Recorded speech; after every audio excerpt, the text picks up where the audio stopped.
Pupunan ng hindi bababa sa 3 security guard ang mga eskwelahan para magbantay sa seguridad alinsunod sa safety measures ng Department of Education o DepEd. Nakadepende yan sa bilang ng mga estudyante sa paaralan kung saan magiging katuwang rin ng mga samahan ng magulang para maiwasan ang mga insidente sa loob ng paaralan. Narito ang balita. Bilang bahagi ng patuloy na pagpapatibay sa seguridad upang mapanatili ang ligtas, maayos at payapang mga paaralan sa buong bansa, muling naglatag ang Department of Education o DepEd ng isang hybrid campus security framework kung saan magtatalaga ng mga school guard, barangay tanod at pulisya na magsisilbing makabagong surveillance tool sa bawat campus.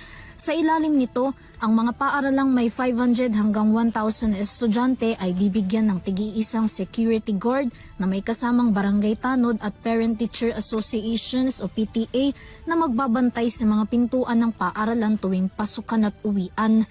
2 security guard naman ang itatalaga sa mga paaralang may 1,000 hanggang 3,300 na estudyante ang populasyon. Magsisilbi namang tagabantay din sa perimeter ng school ang mga tanod at LGU na inassign, habang sa crowd at traffic control ang mga PTA assistance team. Ang mga paaralang lalampas sa 3,300 hanggang 8,500 pataas ang mga estudyante, hanggang 4 na security guard ang itatalaga kasama na ang mas mahigpit na mobile patrol ng Philippine National Police o PNP at local security officer ng lokal na pamahalaang nakakasakop sa kanila. Sisimula ng pagpapatupad nito sa pamamagitan ng 2 yugto. Uunahin sa mga malalaking pampublikong paaralan na agad ding isusunod sa mas kakaunti ang populasyon ng mga estudyante.